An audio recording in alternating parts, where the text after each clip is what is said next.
बिहार में जो अभी हालात, बिहार के मुखिया नीतीश कुमार जो महिलाओं के प्रति अभद्र भाषा का प्रयोग किए, एक तरफ देश के यशस्वी प्रधानमंत्री नरेंद्र मोदी जी ने महिला सम्मान, महिला सशक्तिकरण के तहत कार्य कर रहे हैं, और बिहार इस तरह का क्यों नीतीश कुमार बयान दिए?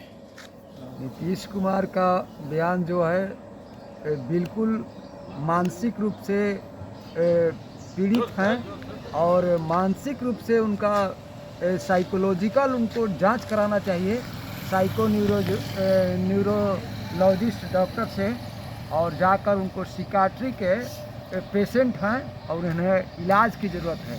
ऐसी स्थिति में अगर विधानसभा के नेता होकर, और विधानसभा विधि विधान का मंदिर है, उसमें अगर नारी के प्रति जो अपमान एवं दुर्भाव पूर्ण उन्होंने जो बयान दिया, वो विधानसभा के लिए बिल्कुल शर्मनाक है।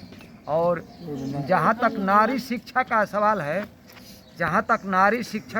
है, नारियों के शिक्षा के प्रति हमारे प्रधानमंत्री, भारत के प्रधानमंत्री, हमारे सम्मानित प्रधानमंत्री, सम्मानित भाजपा के नेता और सदन के नेता जिस तरह से देश ही नहीं पूरा विश्व में जिस तरह से बेटी पढ़ाओ बेटी बचाओ का जो नारा देकर इतने बड़े कार्य किए, जो महिलाओं के सशक्तिकरण के लिए लोकसभा में विधेयक पारित करके महिलाओं को 30% 50% आरक्षण दिए, और साथ ही साथ कन्या समृद्धि योजना देकर महिलाओं के प्रति जो सम्मान किया, और जितना भी उन्होंने प्रधानमंत्री जी ने कार्य किए वो अपने आप में प्रशंसनीय एवं सराहनीय। जनता उन्हें ही नहीं, भारत की जनता ही नहीं, पूरे विश्व की जनता उन्हें सम्मानित करती है। और पूरे विश्व में जो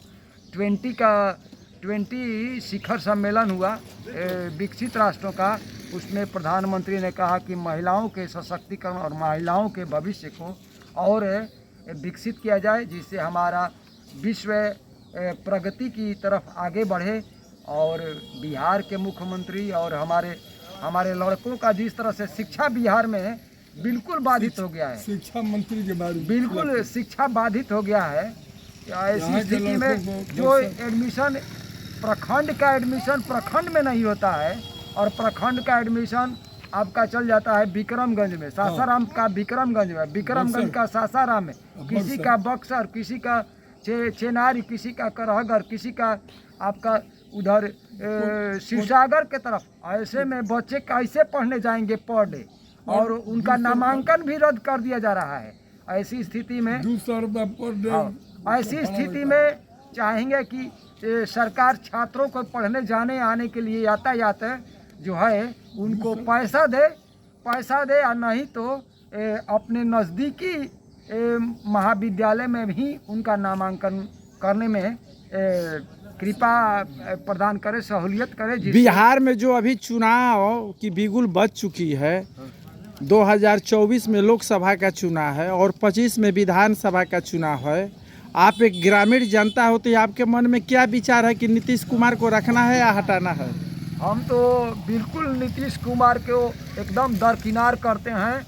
सरकार और नेता पद इनको छोड़कर इनको मुख्यमंत्री से इनका हम चाहेंगे कि राष्ट्रपति शासन यहाँ बिहार में लगाकर ही चुनाव कराया जाए, चाहे इनका लोकसभा हो या विधानसभा हो। बिहार में पूर्ण रूप में राष्ट्रपति शासन, क्योंकि जंगल राज है, और जंगल राज में जिधर तिधर कहीं बैंक का लुटैया हो जाता है, कहीं आपका जो बन रहा है विकास के मॉडल, उसमें भी घोटाला हो रहा है। हमारे ही 1300 करोड़ प्रधानमंत्री का जो सड़क था बाईपास सासाराम से लेकर मोकर पुल और उधर जोड़ना था अमरा तालाब तक, ये अभी आपका इनका समय 4 साल के अवधि में पूरा करना था, ये भी बहुत देर है।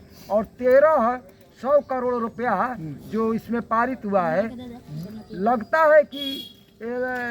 है कि ये भी पूर्ण रूप में बढ़िया ढंग से नहीं बनेगा। आपका परिचय? हम भाजपा के कार्यकर्ता हैं और हम बराव लोधी बराव समरडीहा पंचायत के हम निवासी हैं। आपका नाम? हमारा केदार सिंह नाम है।